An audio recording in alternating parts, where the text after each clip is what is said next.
빌립보서 1장입니다. 필리피안스 챕터 1. 필리피안스 챕터 1. 빌립보서 1장입니다.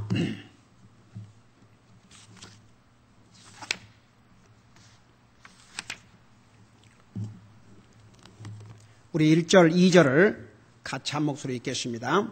verse 1 and 2. 1절, 2절 시작. 예수 그리스도의 종 바울과 디모데는 빌립보에서 그리스도 예수님 안에 있는 모든 성도들과 또한 감독들과 집사들에게 편지하노니 하나님 우리 아버지와 주 예수 그리스도로부터 은혜와 평강이 너에게 있을지어다. 아멘. 앉으시기 바랍니다.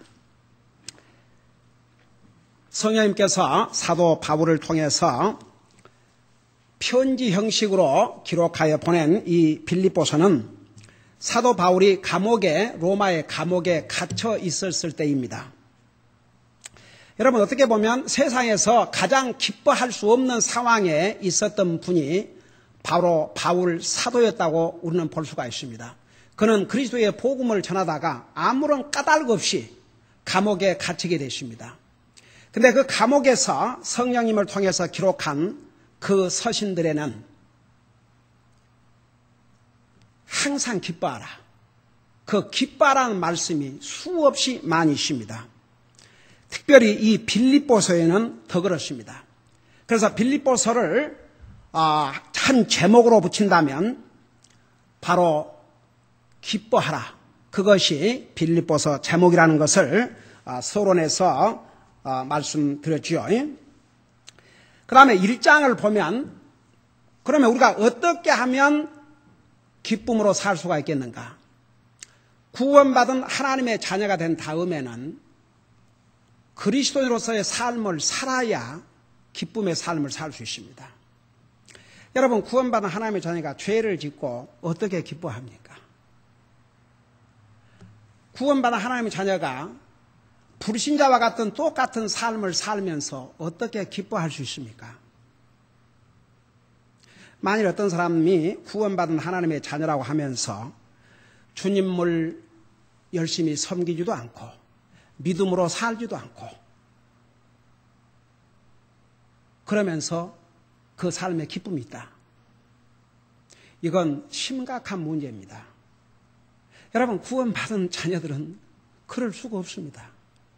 왜냐하면 하나님의 자녀들 마음속에 하나님의 성령님이 계시기 때문에 하나님의 자녀가 하나님의 뜻을 따르지 않고 하나님의 말씀을 불순종하고 죄악 속에 살면서 주님을 섬기지 않는데 그 마음에 기쁨이 있다. 그러면 어쩌면 그 영혼은 구원 못 받은 사람일 수도 있어요. 그래서 구원받은 하나님의 자녀는 하나님의 자녀로서의 삶을 살아야 기쁜 삶을 살 수가 있습니다.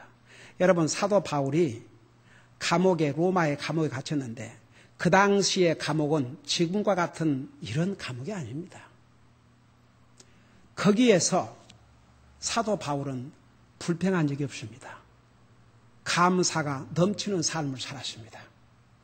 여러분, 성경에서 말하는 기쁨은 어떤 좋은 상황, 사람들이 나에게 잘해주니까 모든 일들이 만사가 내 원하는 대로 잘 돼서 기뻐하는 것을 얘기하는 게 아니고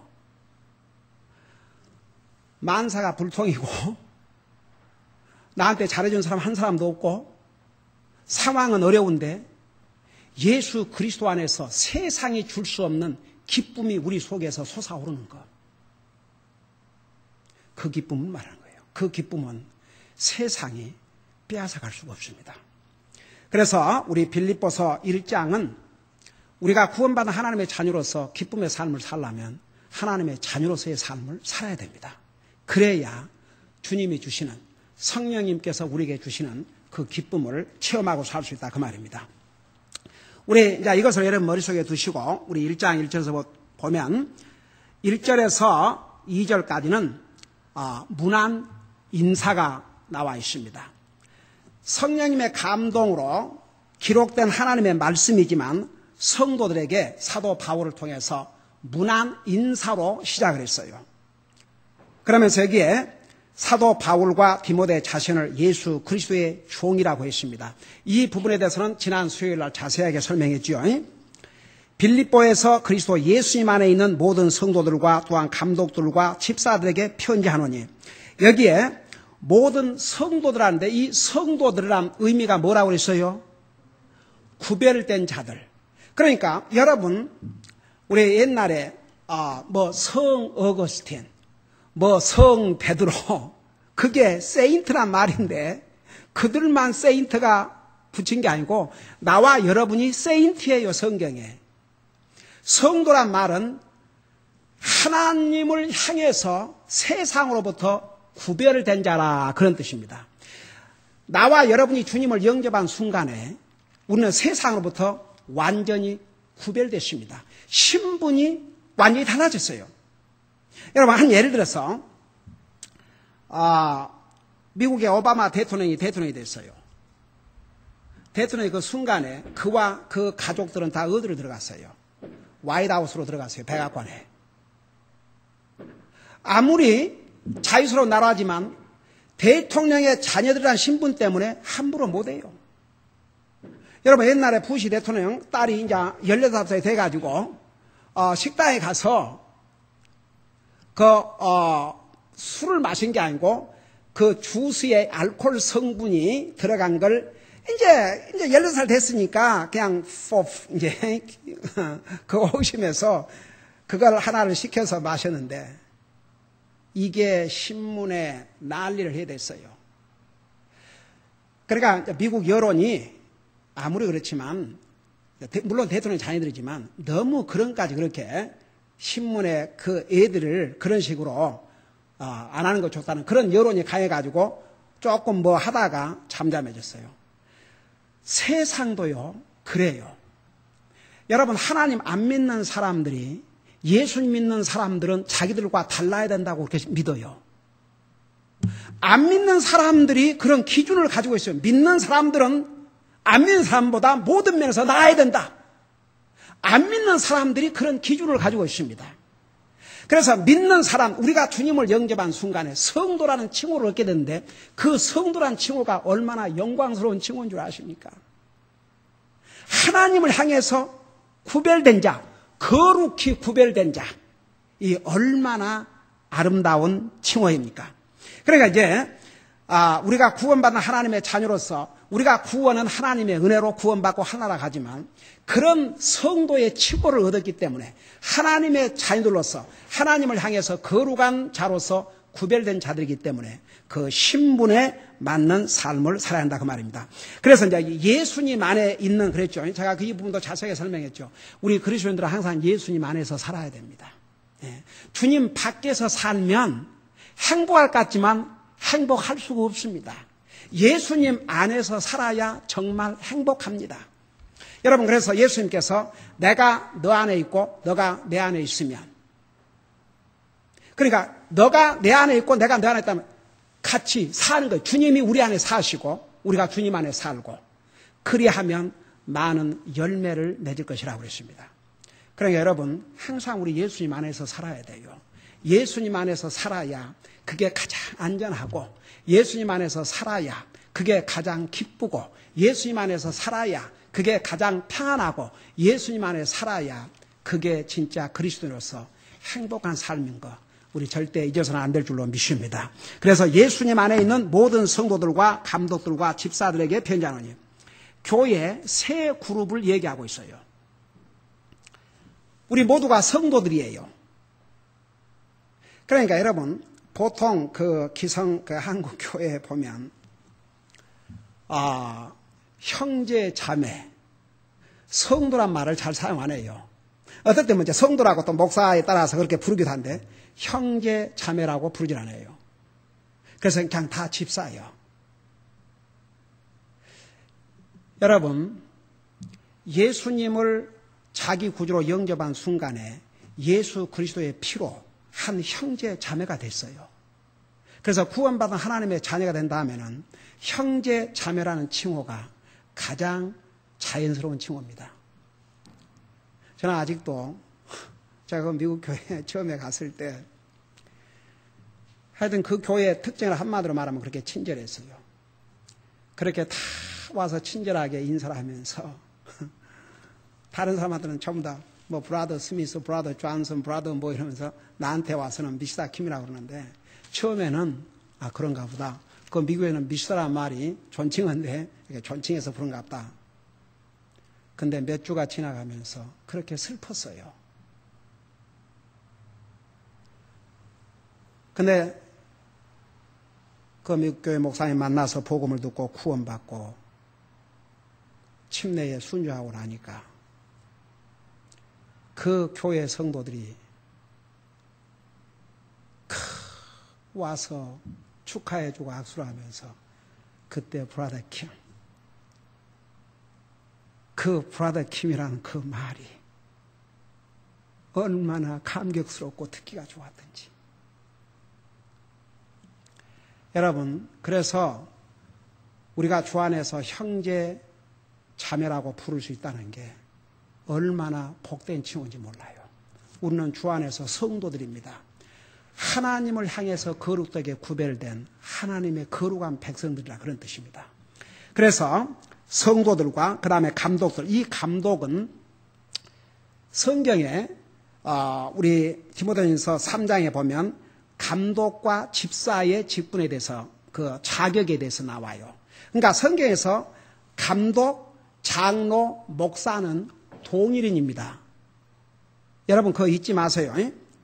예를 들어서 장로 교회 보면 목사 따로 있고 장로가 따로 있어요. 제가 그 여러 해 전에 그 장로교 목사들이 목회학 박사학위를 받기 위해서 그 신학교를 다니는데 그 신학교에서 제가 강의를 한 적이 있어요.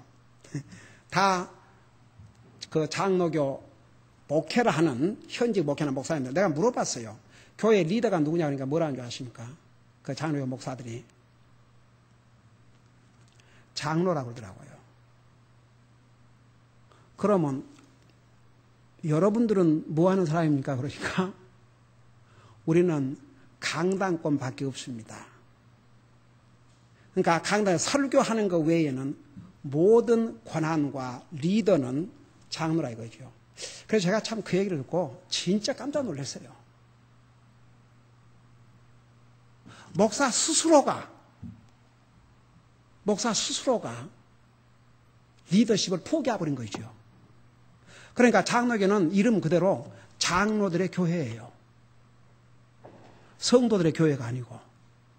그래서 여러분 이거 우리는 분명히 알아. 성경의 가르침은 성경의 목사, 감독, 장로가 동일인입니다. 여러분 우리 사도 베드로 사도지만 그가 이제 나중에 연로할 때 자기 자신을 장로라고 불렀습니다. 사도 요한을 자기 자신을 장로라고 불렀습니다.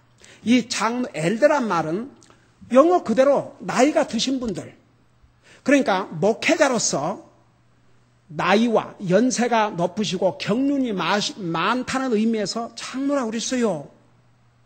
그 한국말 장로도요, 길장자 노인 노자를 씁니다.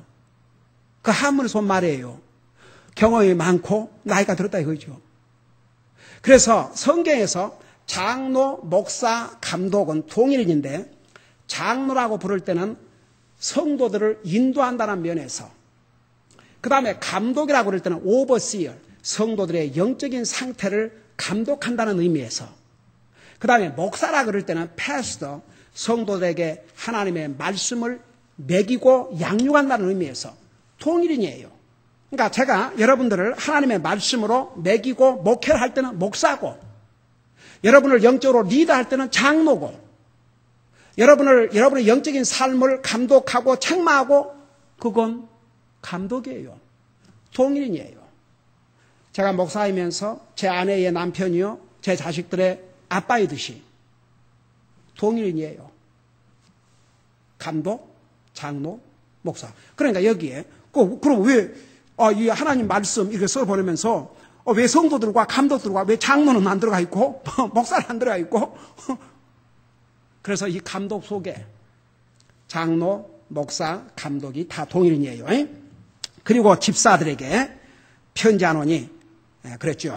그러고 나서 2절에 보니까 하나님 우리 아버지와 주 예수 그리스도로부터 은혜와 평강이 너희에게 있을지어다. 여러분, 성령의 감동으로 기록한 사도 바울이 편지체로 쓴 이 하나님 말씀에는 전부 그 시작을 이렇게 문안 인사로 시작하고 있는데 그 순서가 항상 은혜와 평강의 순서로 되어 있어요. 여러분 잠깐 몇 군데를 우리 직접 눈으로 봐요. 자, 로마서부터 한번 보십시다. 로마서. 그리고 왜 그런 순서로 기록을 하셨는가? 어떤 의미가 있는가? 왜 은혜와 평강의 순서로 되어 있는가? 그것을 자세하게 설명할게요. 우선 로마서 1장을 펴보시기 바랍니다. 로마서 1장 7절을 보시기 바랍니다. 로마서 1장 7절 역시 사도 바울을 통해서 기록한 하나님의 말씀입니다.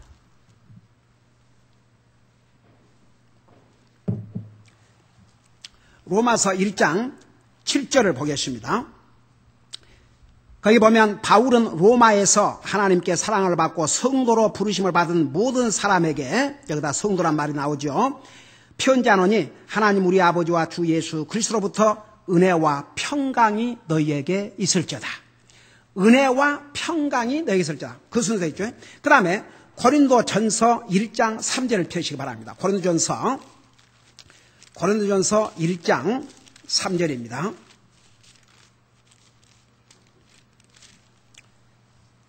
고린도전서 1장 3절 거기 보면 하나님 우리 아버지와 주 예수 그리스도로부터 은혜와 평강이 너희에게 있을지어다.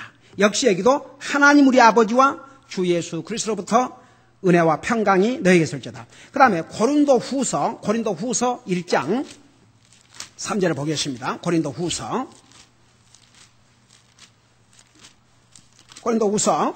1장 3절입니다. 자, 고린도후서 1장 3절에 뭐라 그러십니까? 하나님을 찬송하리로다. 그분은, 그 하나님은 우리 주 예수 그리스도의 아버지시요 긍휼의 아버지시며 모든 이로의 하나님이십니다. 그 2절, 1장 2절입니다. 3절 아니고 1장 2절.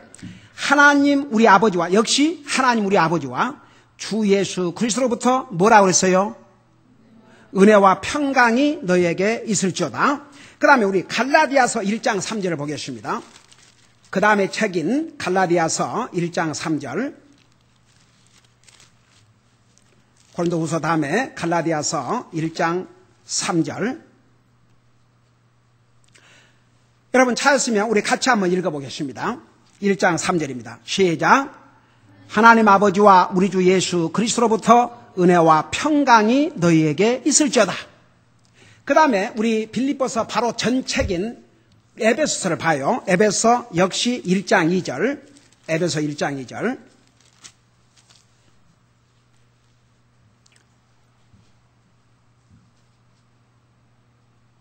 우리 1장 2절을 우리 같이 한 목소리 읽겠습니다. 시작. 하나님 우리 아버지와 주 예수 그리스도로부터 은혜와 평강이 너희에게 있을지어다. 자, 여기 보세요. 그 다음에 이제 빌립보서 골로새서 계속 나와요. 성령님의 감동으로 기록한 이 하나님의 말씀에 성령님께서 똑같이 하나님 아버지와 우리 주 예수 그리스도로부터 은혜와 평강이 너희에게 있을지어다. 왜 이런 순서로 기록하셨는가? 여러분, 은혜가 모든 것의 기초예요. 파운데이션. 여러분, 이 건물에 기초가 없이 이 건물이 세워질 수가 없어요. 하나님의 은혜가 없이는 우리에게 평화가 있을 수 없어요. 그러니까 모든 결과, 모든 기초가 바로 은혜예요. 바로 은혜의 결과로 온 게 우리 마음의 평화옵시다. 여러분, 우리 보십시다. 하나님의 은혜가 없는 곳에는 평화도 없습니다. 여러분, 우리 구원을 어떻게 받았습니까? 하나님의 은혜로 구원을 받았고 있습니다.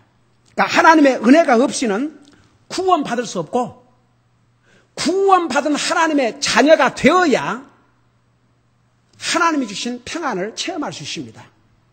그러니까 구원받지 못한 사람은 세상적인 평화가 있을지 모르지만 하나님이 주신 평화는 맛볼 수가 없어요.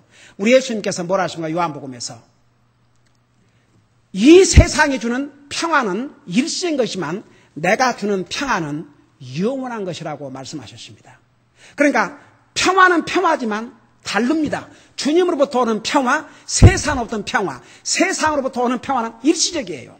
그러나 주님께서 주신 평화는 영원한 평화다 그 말입니다. 여러분, 한 가지 우리가 알아야 될 것은 잘 들어보세요. 우리가 무엇으로 구원받은 하나님의 자녀가 됐다고 그랬어요? 하나님의 은혜로 구원받고 하나님의 자녀가 되십니다. 근데 구원받은 하나님의 자녀가 된 다음에도 하나님의 은혜가 필요 없는 게 아니에요. 매 순간 사는 날 동안, 우리가 이 땅에 사는 날 동안 필요한 것이 바로 하나님의 은혜입니다. 여러분, 지금 로마서부터 시작해서 제가 쭉 보여드렸잖아요. 이 말씀들을 누구에게 보낸 편지 형식의 하나님의 말씀이에요. 불신자에게 보낸 하나님의 말씀입니까? 믿는 사람들에게 보낸 하나님의 말씀입니까? 믿는 사람들에게 보낸 하나님의 말씀이에요. 그러니까 하나님의 자녀들이 주님을 영접하고 하나님으로 구원받은 순간에 하나님의 자녀가 됐지만 우리는 여전히 이 세상을 살아야 돼요. 우리가 이 세상에 사는 날 동안 필요한 것이 바로 하나님의 은혜요. 그 결과로 우리의 마음에 평화를 누리고 살아야 되기 때문에 편지를 보낼 때마다 하나님 아버지와 우리 주 예수 그리스도부터 은혜와 평강이 너에게 있을지어다. 은혜와 평강이 너에게 있을지어다. 은혜와 평강이 너에게 있을지어다. 은혜와 평강이 너에게 있을지어다. 계속해서 말씀하신 겁니다. 여러분 보세요. 우리가 믿음으로 사는 게 저절로 된 것 같습니까? 하나님 은혜예요, 여러분. 여러분의 마음속에 내가 믿음으로 살아야 되겠다. 이런 마음이 온다면 그게 뭔 줄 아십니까? 하나님의 은혜입니다. 내가 이 하나님의 말씀대로 살아야 되겠다. 이 마음이 무슨 마음인 줄 아십니까? 하나님의 은혜에 타창받은 마음입니다. 내가 기도해야 되겠구나. 내가 열심히 주님을 섬겨야 되겠구나. 이게 하나님의 은혜가 없이 할 수가 없습니다. 여러분, 제가 그 미국교회에 갔을 때 자꾸만 grace of giving, grace of serving. 그래서 뭔 말인가 처음에는 그게 고린도후서 9장에 가면 여러분 우리가 하나님 앞에 바치는 거 하나님의 은혜가 아니면 바칠 수 없어요. 돈이 많다고 바치는 게 아니에요. 내 마음속에 하나님 앞에 드리고 싶다는 그 마음이 하나님의 은혜를 타찬받지 않고는 할 수가 없습니다. 하나님의 은혜입니다. 주님을 섬기는 거 하나님의 은혜입니다. 여러분 그래서 히브리서 4장인가 뭐라 했어요? 하나님 앞에 뭘 기도하라는 거니? 때를 따라 돕는 은혜를 얻기 위하여 하나님의 보좌 앞에 담대히 나가라고 그랬습니다. 여러분, 우리의 매일 삶에 우리가 구원받지 못했을 때 우리에게 가장 필요했던 게 구원의 은혜라면 우리가 구원받은 하나님의 자녀로서 이 땅에 사는 날 동안 가장 필요한 게 뭔 줄 아십니까? 바로 이 하나님의 은혜예요. 우리가 매일매일 하나님의 은혜가 없이는 살 수가 없습니다. 그러니까 매일 우리의 삶 속에서 이 은혜를 구해야 돼요. 주님, 오늘도 제가 믿음으로 살 수 있는 은혜를 제게 주시옵소서.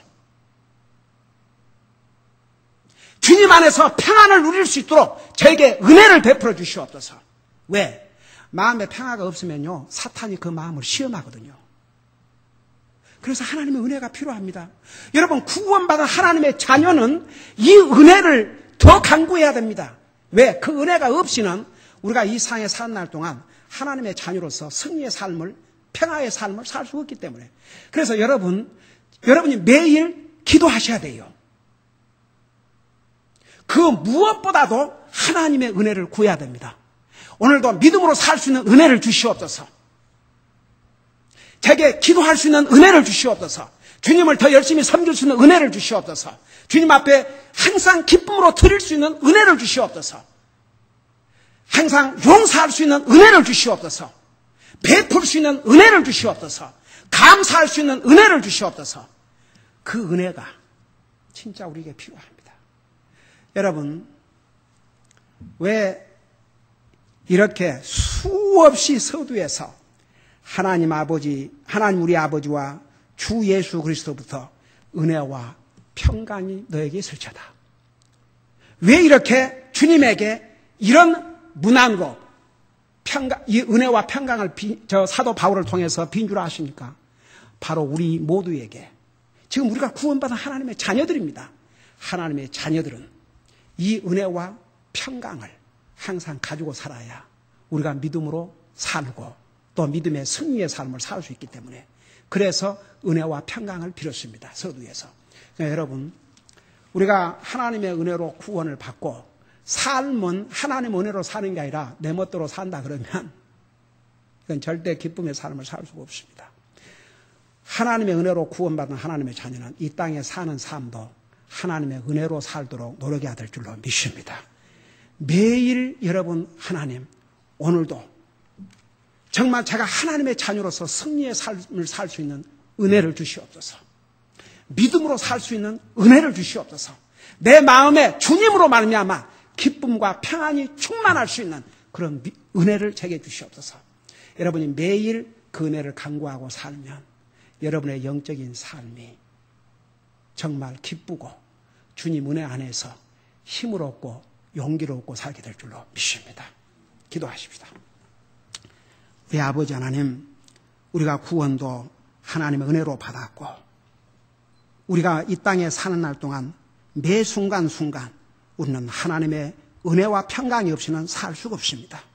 우리 아버지 하나님, 계속 우리에게 은혜를 베풀어 주셔서 그 주님의 은혜로 말미암아 우리의 마음에 항상 평안을 체험하게 하여 주시옵시고, 주님의 그 은혜로 말미암아 이 험난한 세상에서 믿음으로 세상도 이고 살게 하시고, 그 믿음, 주님이 주신 은혜로 말미암아 항상 기쁨과 감사가 충만한 삶을 살 수 있도록 우리 주님께서 더욱 크신 은혜로 우리 모든 성도들에게 함께하여 주시옵소서. 감사합니다. 사랑합니다. 예수님 이름으로 감사 기도드리옵나이다. 아멘.